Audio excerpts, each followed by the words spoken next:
And welcome everybody, and thanks for joining us for a new easy English lesson. And we certainly welcome you and thank you for taking the time to watch the lesson today. Bienvenidos a todos, bienvenidos amigos. And we are certainly glad to have everyone, and we have a good lesson for you today. This will be the last lesson in our category of our personal life, and we'll be starting a new section in our lessons 2 weeks from now, as we'll do a review next week. But today we are going to learn some words that describe our personal possessions. And so we'll get right over to the PowerPoint and bring Trudy in to give an introduction in Spanish and then get right to the lesson. Well, you already did, but I will. Okay, ya Dan dijo bienvenido, pero yo voy a saludarles también y bienvenidos para esta lección. Es el último que vamos a hablar de nuestras cosas personales, pero en 2 semanas empezamos con otra cosa. A la siguiente vamos a tener un repaso. Okay, bienvenidos. Okay, we're going to keep it moving quick, and this is lesson 13, not lesson number 12 there, but we'll get right over to the slides for our lesson for today. And just a reminder, for our easy English lessons, we are talking about and learning words for different areas of our lives, and we have been focusing on area number 1, our personal life, our identity. And so we have one more lesson we'd like to do today, as we said, talking about personal possessions. Bueno, estábamos hablando de nuestra vida personal y tenemos una lección más acerca de esto.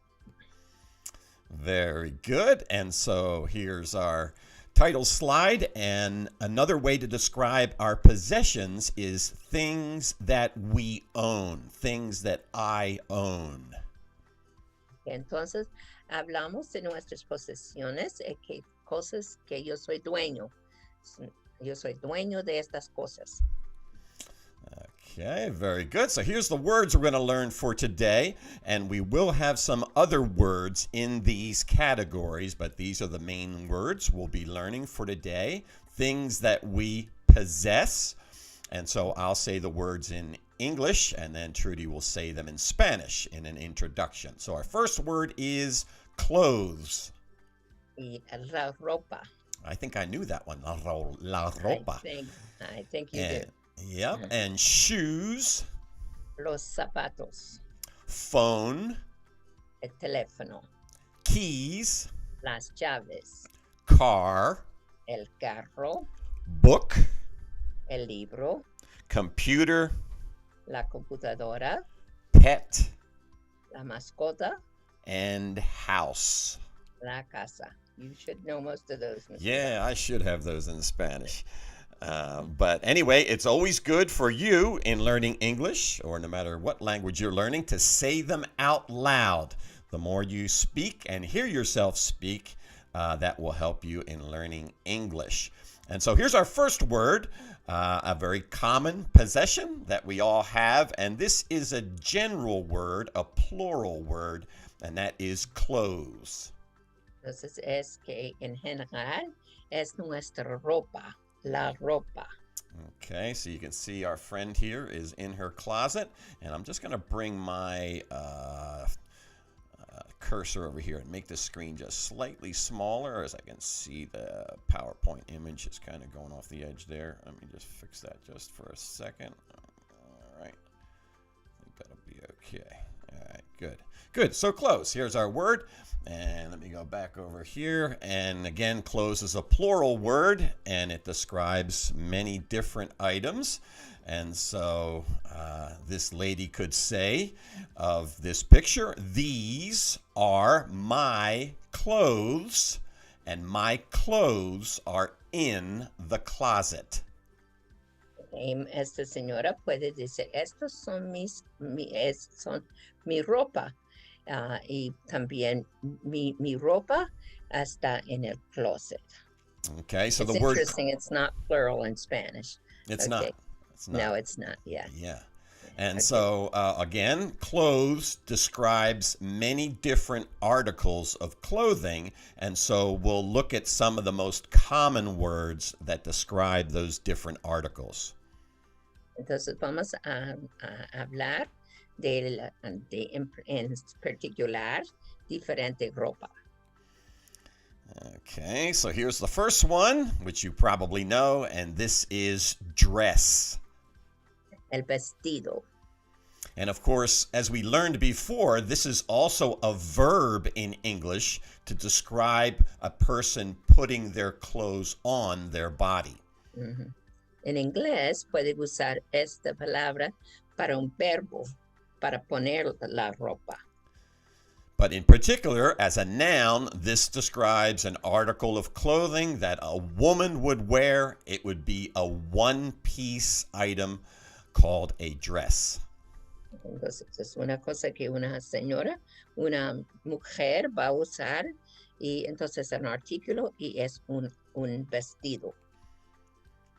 Okay, and I put a little phrase here with an adjective for this word. And so for this particular dress that this woman is wearing, we could describe it as a long dress. Entonces, este es un vestido largo. Okay, so let's have her say a few words for us. She might say about this picture, I am wearing a long dress. Dice, yo estoy llevando un vestido largo. And of course, wear is the verb for having clothes on, wearing. You will hear people say that all the time about different articles of clothing that they have. Entonces, este de llevar, wearing in inglés, es el verbo. And another thing I was thinking of, Trudy, I don't know if it's really necessary to describe too much, but what you think is that clothes, the word clothes, is kind of limited, isn't it, to more particular items you have, or I don't know another word to describe them, but we normally use the word clothes to describe the main articles of clothing that we have, rather than like a tie or a hat isn't really called clothing, is it? Okay. It's more clothing or articles of clothing. Yeah. Not so much clothes, but articles of clothing, maybe. Yeah. So clothes would be these main items we have here in our pictures. Right. So dress is the first one. Again, this is for a woman, and this would be another item that's very similar to that for a woman, except this is more of the bottom half of the dress, for lack of a better description. This is called a skirt. Y ella tiene una falda. And if we want to put an adjective on this, we could say a yellow skirt, or it's kind of in between yellow and gold. Okay, una falda amarillo. So that's actually a good way. Amarillo. Obviously, the goal in learning a language is you want to be able to make sentences and, of course, have conversation with somebody.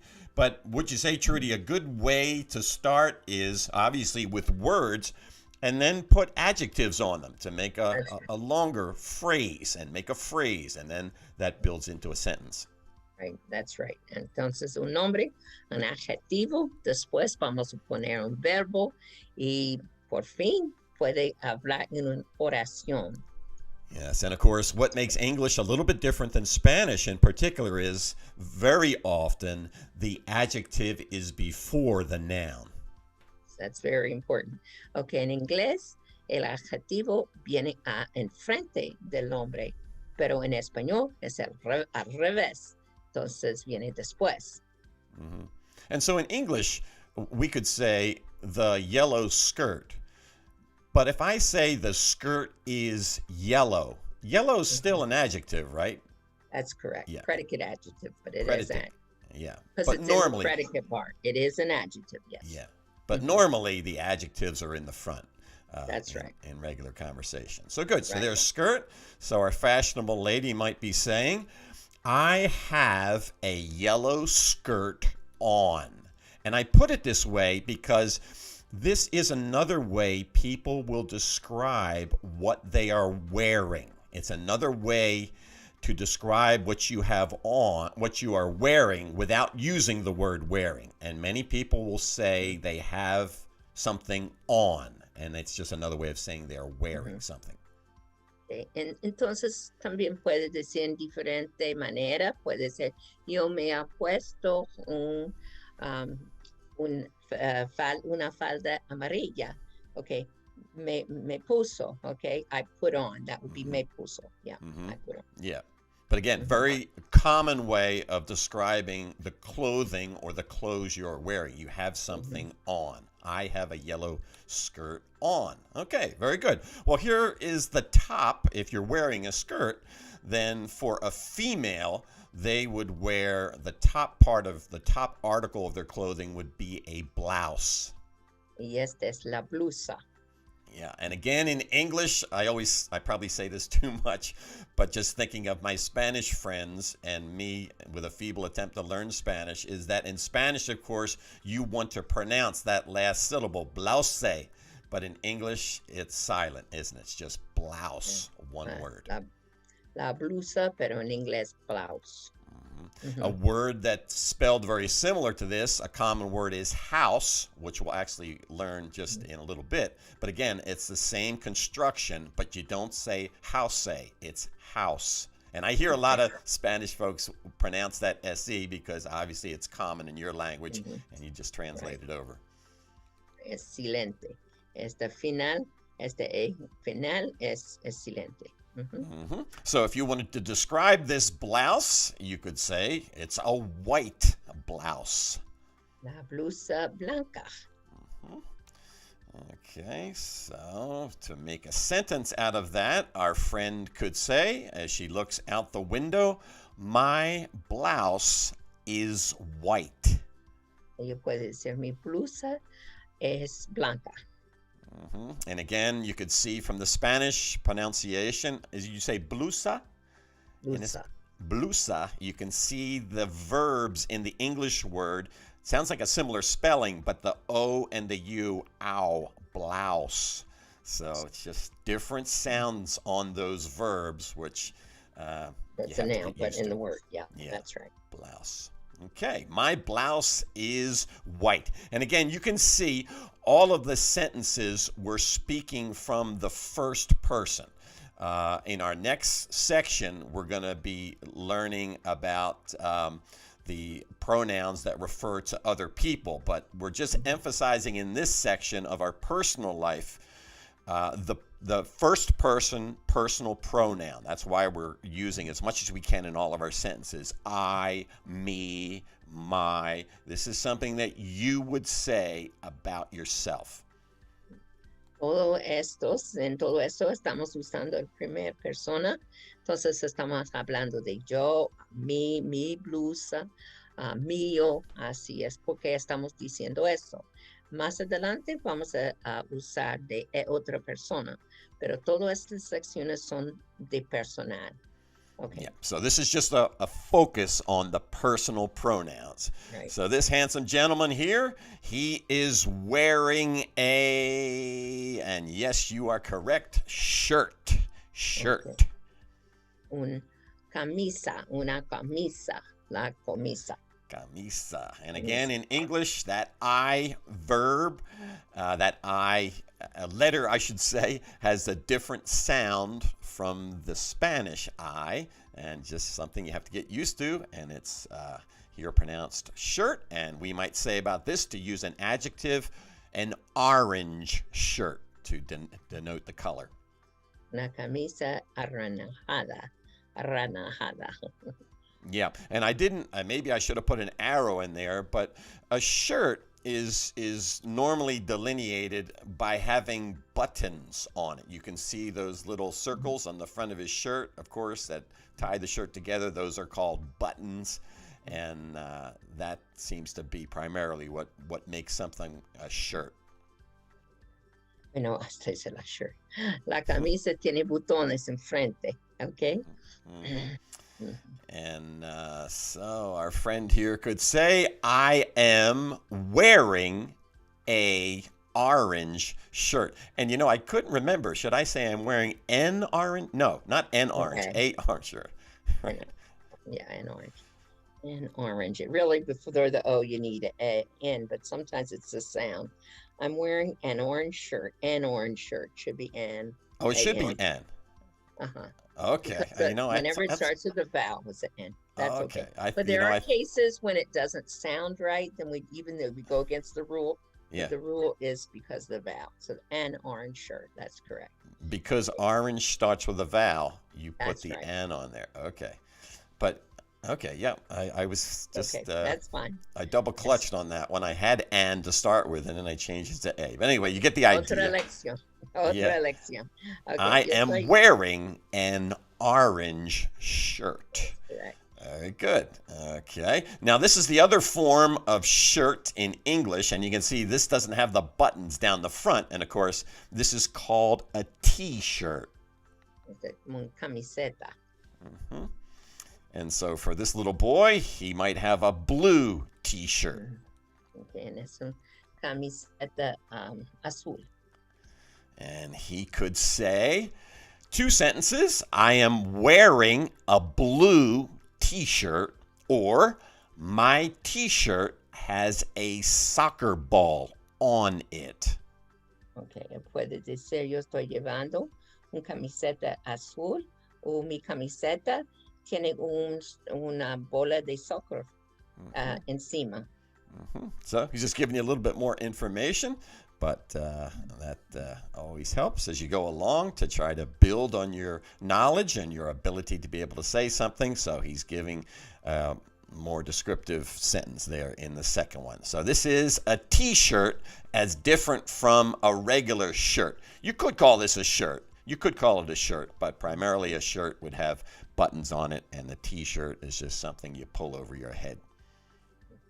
This is a camiseta. Mm-hmm. Okay, so here's the lower half for a man, and of course this could be for a man or a woman, and these are pants.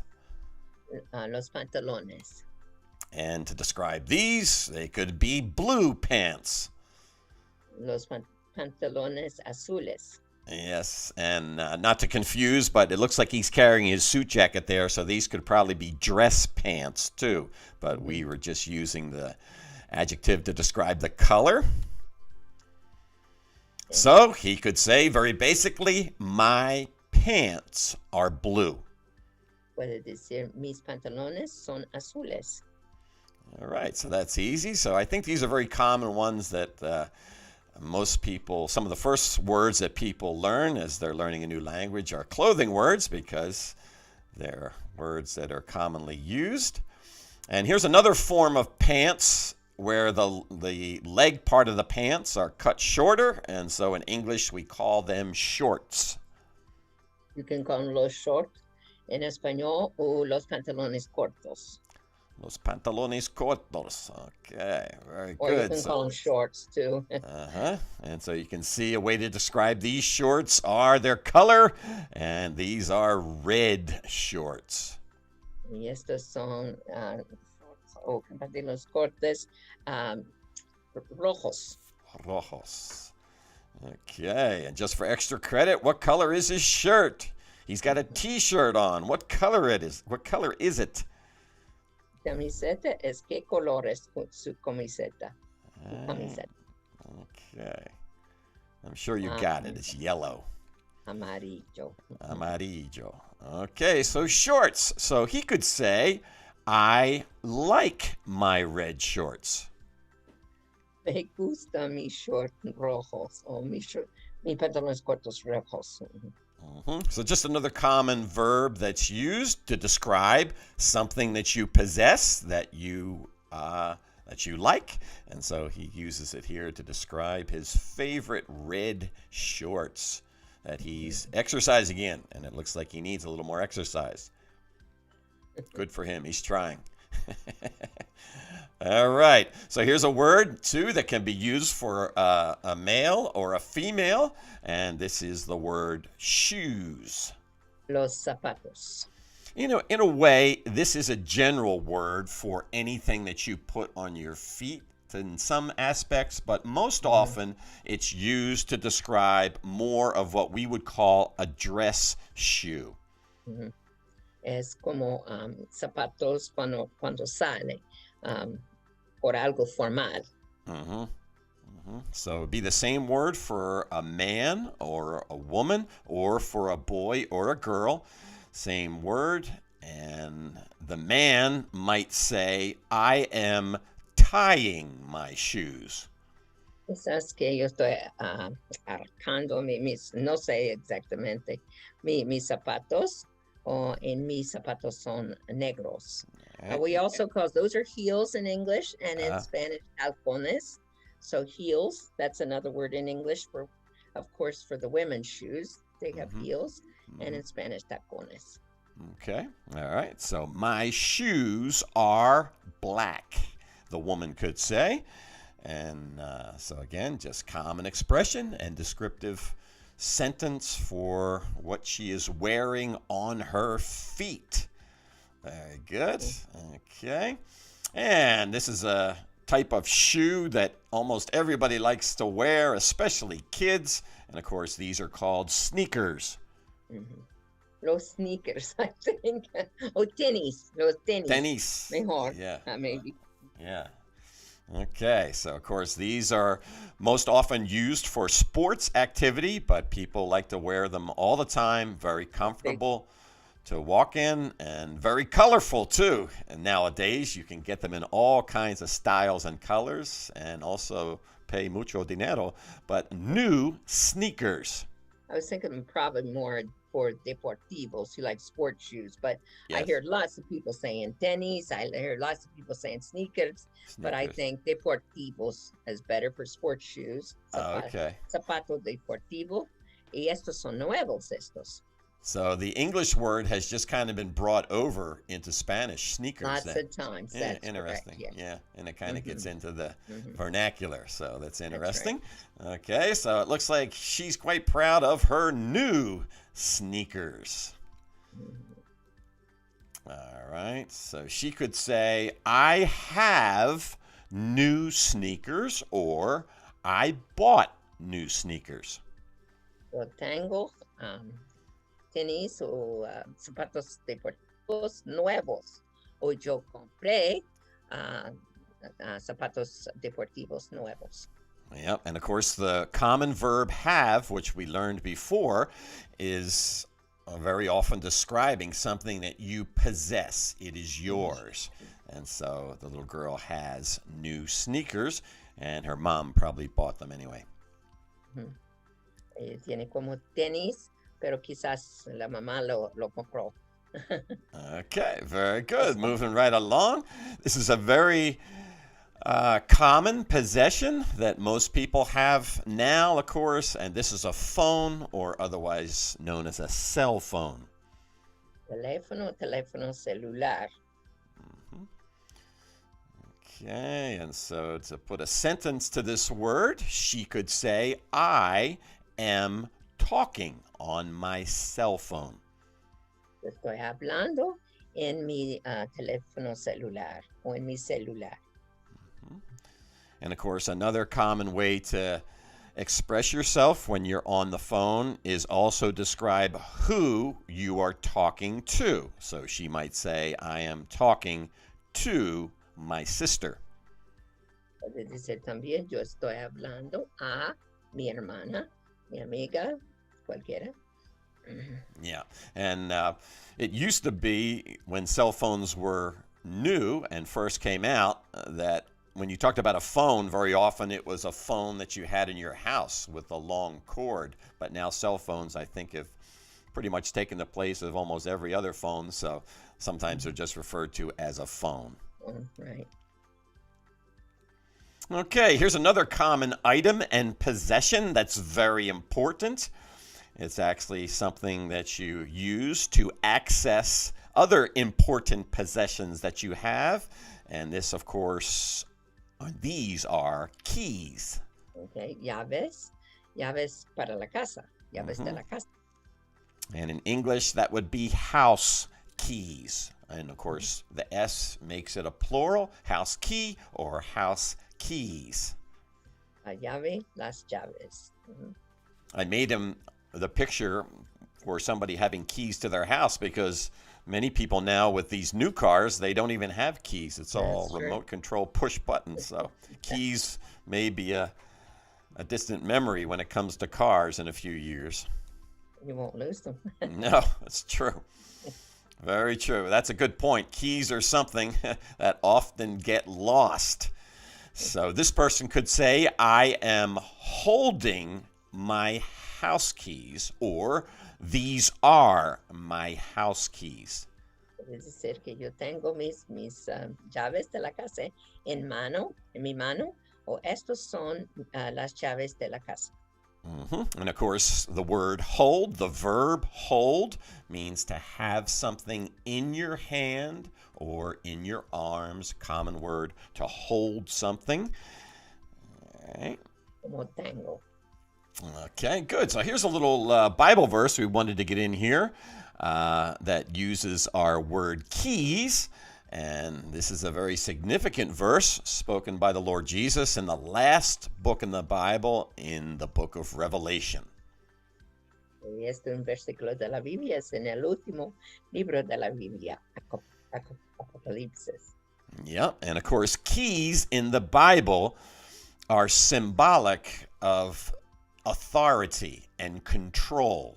And so just like you have the key to your house, you are the one that controls access to your house. And usually only somebody with the keys is someone who has some authority in the house. And so the Lord Jesus, speaking about having these keys, is very symbolic of his power, authority, and control. En la Biblia, las llaves simboliza como autoridad y control, autoridad. Entonces es como Dios tiene a la autoridad. Es bueno, más o menos, bueno, igual que una persona si tiene las llaves de la casa, tiene la autoridad, pero más todavía en la Biblia habla de Dios porque Él tiene las llaves. Entonces la autoridad y el poder. Okay, so let's say it in English and just repeat with me if you can as we'll go through it, and then Trudy will say it in Spanish. So let's go. Ready? Jesus said, "Fear not. I am the first and the last. I died, and behold, I am alive forever, and I have the keys of death and Hades." Y dice, Jesús dijo, no temas, yo soy el primero, el último, morí y he aquí, estoy vivo para siempre, yo tengo las llaves de la muerte y del Hades.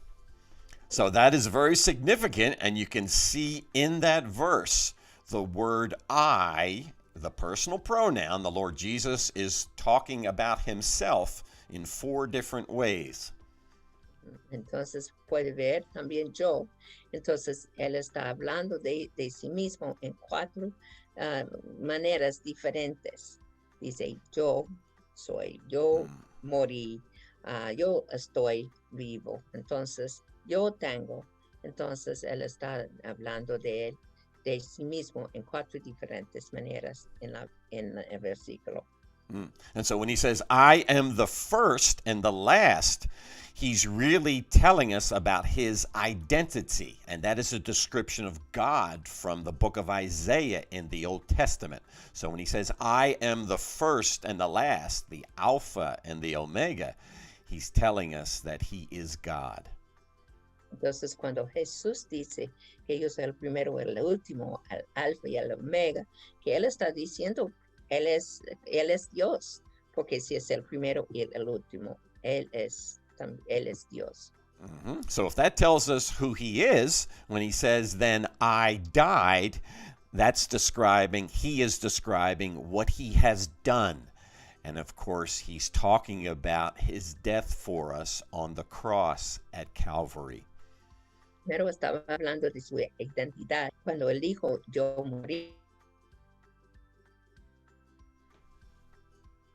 Oh, I think we dropped there, Trudy. Está You still there? diciendo lo que ha hecho, murió en la cruz. Okay, good. Just froze there for a second, but hopefully it's coming through. Looks like our light turned red. I hope that's coming through okay. I'm not sure. You usually have a green light, and it looks like it turned red. So hold on a second. We may have to recalculate here. Okay. You there, Trudy? Yeah, it froze for a few minutes. It did froze. Okay, it's back now. It's all green. Okay. All right. Little freeze there, but we're back. All right. So the Lord Jesus said, I am the first and the last. I died. And now he says and describes the present circumstance he is in. I am alive forevermore. And of course, it reminds us of his resurrection from the dead. Okay. Entonces, él dio primero su identidad, lo que ha hecho, y ahora mismo dice que yo estoy vivo, y esto refiere también de su resurrección. And then the last one relates to the verbs we're learning today, or the nouns and things that we possess, personal possessions, to now symbolize his authority and control over eternity. He says, I have the keys of death and Hades. And of course, he is the one that controls the destiny of people for eternity. And the Bible reminds us so clearly of the importance of being saved if we want our destiny to be with him forever in eternity. Finalmente dice lo que él tiene las llaves de la muerte, del Hades, y quiere decir, dice, You're back again? Yeah. Reconnection is successful. I said that. Yeah, okay, we did that. All right, we're back up again. I guess we must have a weak signal here tonight. I did everything. I restarted everything, but we're okay. We just have a few more words, so hang in there, and we can maybe get through this without it freezing again. Looks like we're going again. Okay, very good. Okay, so a couple more personal possessions, common words, and this, of course, is a book, and you'll know that the book is, oops, let me go back. I thought I had that subtitle up there, but of course it's the Bible. But book is a word. Okay, el libro. Y el libro aquí es la Biblia. And of course, these are becoming less and less common now as computers take over the world, but I think they're still out there a little bit. And so this man could say the best book to read is the Bible, or I am reading God's book. Podría decir, el mejor libro para leer es la Biblia. O puede decir, yo estoy leyendo el libro de Dios. And of course, when he says, I am reading God's book, he's describing what the source of the book is. It is his book. He possesses it, but the book has come from God. And it just reminds us of the importance of the Bible. Entonces quiere decir, es la fuente el viene de Dios, este libro. Es de Dios. Okay, so here's a verse from the Bible that uses the word book in referring to itself. And this is John chapter 20, verse 31. And in this verse, John describes for us clearly what is the purpose of his gospel, the Gospel of John, and why he wrote it. Entonces, este es que tiene la palabra libro, pero en este versículo es que Juan describe cuál es el propósito de su evangelio que él escribió.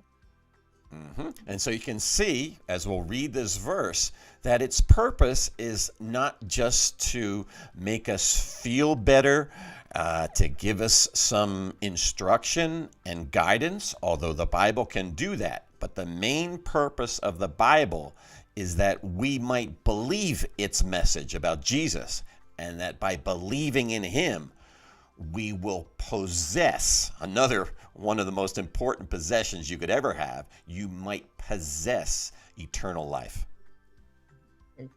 Entonces se dice que es el propósito de la Biblia, es no solamente que vamos a sentir mejor, pero que podemos creer en Jesús el Cristo, podemos a Jesús como una posesión y la vida eterna como una posesión personal. Good. So let's say the verse together. You can say it with me, and then Trudy will say it in Spanish, but just say it out loud, and that will help you. So let's go. Ready? These things are written in this book that you might believe that Jesus is the Christ, and that by believing you might have life in his name. Estas cosas están escritas en este libro para que puedas creer que Jesús es el Cristo y ya que al creer puedas tener vida en su nombre. There's no other book in the world that can do this for you.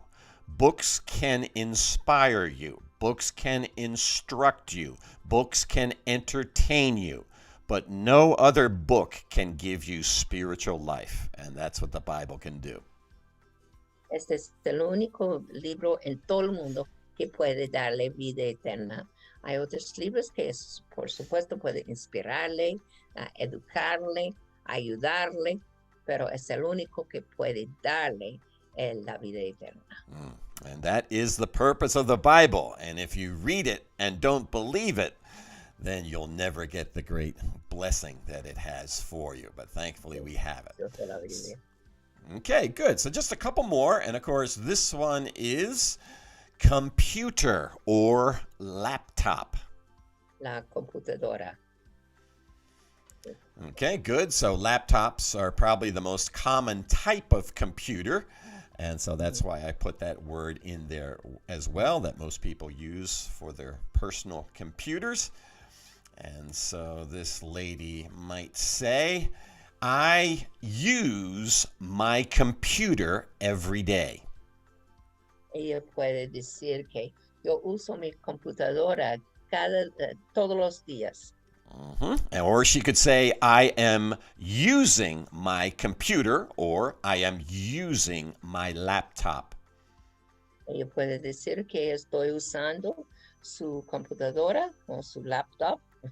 Yeah, and I guess that's another word that's been brought over into Spanish, right? Laptop. I just checked that, yes. Yeah, and actually I was thinking of, and maybe it's worth doing, I should have had a better picture, but you wonder, where does the word laptop come from? You can see it's two words put together. Top, of course, we understand is the higher level of something, but lap is used to describe the area of your legs when you are sitting down, the top area. So I think that's why somebody invented that word. Yeah, because you put it on your lap. A big old computer. Instead of a big old computer that's normally on the floor, this is one you can put on your lap. And so it's a strange word. You think they would have given a better one, but there it is, laptop. All right, very good. Okay, so computer, again, very common possession that most people have or use at work for sure. All right, just two more, and these are usually big dollar items. Well, they don't have to be, but usually they're the most expensive of the personal possessions that we all have. And of course, this is car, and this car might be described as a red car. Es un carro, un automóvil, y es rojo. And a car that's really nice looking like this, that has special performance parts on it, might be called a sports car as well. But car is good enough. Deportiva, quizás puede ser. You know, you pay more insurance for a red car. Por un carro que es rojo. Porque no sé por qué, pero se dice que Es más peligroso quizás, le va más rápido. Maybe it goes faster, but Y- you for a Yeah, red car, you can pay more yeah, expensive. Well, now yeah. I guess. It's probably a favorite color in sports Yes, cars, so there's a sports car. tendency to go faster. And I think I've heard as well that this guy's breaking the stereotype here, but normally the red cars, the women like the red, the warmer tones, where men go more for the blues and the greens, but that Okay, might be interesting. changing now. I don't know. I don't know. Yeah, Although the interesting. most common color I think you see on the road for cars now is white White. or like a silver color. Yeah, That I seems see to it. be the most Cierto. common. But Yeah. anyway, car. There's our word. All right. So let's see what this guy has to say. He says, I have a new car, or my new car is red. Yo tengo un carro nuevo, o mi carro nuevo es rojo. So those are just very simple sentences, but they're good to see that a sentence can be very simple in its construction, and that's just a great place to start in trying to be able to talk and have a conversation. Is to begin with just simple sentences like that. So that's real good. Okay, I think we got one more here, and we'll finish it up. And this is the biggest, most expensive personal possession of all. And of course, this is house. Este es la casa. And that is where you live. And so this man might be saying, this is my house. He's talking about his personal possession. Puede ser, este es mi casa. He could also say, I live in this house. Yo vivo en esta casa. And to give you another short descriptive sentence, he could say, my house is big. Mi casa es grande. Yep, he looks very happy, so that's good. He's enjoying his house, and maybe he'll invite you in for something to eat. I don't know. So very good. Oh, we got one more. I almost forgot. We got one more little word here to put in, and that is the word pet, which is a general word to describe an animal that a person may own. Okay. La mascota puede ser una, un gato, un perro. Gato, un perro. Okay, so there are all kinds of pets you could have: birds Yeah. and snakes and Birds. ferrets and rabbits. Hay and, mucha gente, muchos tipos. But the most common pets are dogs and cats. And in a way, I hesitated to describe them as a possession because most people think of them as part of their family. But I think that's a little bit over the top. Because normally you have to buy a cat or a pet or a dog unless somebody gives it to you. But I think many people don't think of it as a possession. They think of it as a family member. Mucha gente piensa que eso es una parte de mi familia, pero realmente no es, que tú tienes que comprarlo o darle una personalidad, pero sí, es su posesión. Okay, so these folks could say, I thought another little line would come up for our man there. Let me go back. Okay, there we are. The man may say, I have a dog for a pet.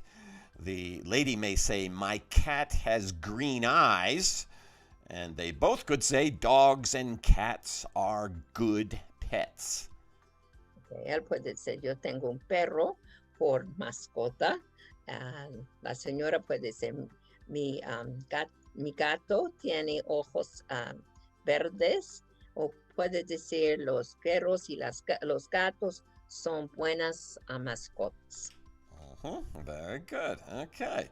So that'll be our last word. And, I forgot to put this slide before the pet slide, but this will be okay. This is a nice verse from the Bible that uses the word house to refer to the house of the Lord. Es un versículo que usa la palabra casa, pero es casa del Señor. Yeah, and I guess this really could be interpreted two ways, where the man who wrote this psalm referred to the house of the Lord to either God's house here on earth, the local assembly or church where a Christian would belong to and attend the meetings of the assembly, or you could think about it in the future sense and to think of where somebody who's saved will go when they die, the very dwelling place of the Lord, and they will be there forever. Puede pensar en esta en dos sentidos. A casa del Señor puede pensar de una asamblea donde hay cristianos que están celebrando la del Señor o adorando al Señor, o puede pensar en el futuro, en el cielo, cuando los creyentes van para el cielo, van a estar siempre con el Señor. And it's certainly one of the great blessings of being saved is that a person has this fellowship with the Lord in their house. And so it's just a wonderful verse to describe one of the many blessings that comes to somebody who is saved. Y una persona que es salvo tiene esta comunión con el Señor. Yep, and the absolute guarantee that a person has that they will be with the Lord forever. También es garantía que la persona va a ser con el Señor para siempre. Okay, so let's say this verse together in English and sound those words out as clear as you can. So here we go. 1, 2, 3. Surely goodness and mercy will follow me all the days of my life, and I shall dwell in the house of the Lord forever. Okay, there we go. Ciertamente el bien y la misericordia me seguirán todos los días de mi vida, y en la casa del Señor habitaré para siempre. Okay, we're having a few freezing problems here today, but at least they don't last too long. So Not that cold. yeah, they just for a couple seconds there. So we're back. Okay, so all we want to do to finish things off is just do a quick review of all our words. So we're not going to do any sentences. We're just going to review all our words. So say them out loud, hear yourself say them, and pronounce them as clearly as you can. Okay, our first word is clothes. La ropa. Second word was dress. El vestido. Long dress. Vestido largo. Skirt. La falda. Yellow skirt. La falda amarilla. Blouse. La blusa. White blouse. La blusa blanca. Shirt. Camisa. La camisa, sorry. Orange shirt. La camisa anaranjada. T-shirt. La camiseta. Blue t-shirt. La camiseta azul. Pants. Los pantalones. Blue pants. Los pantalones azules. Shorts. Los shorts. Red shorts. Los shorts rojos. I was going to say large red shorts. Right. Okay. Shoes. Los zapatos. Dress shoes.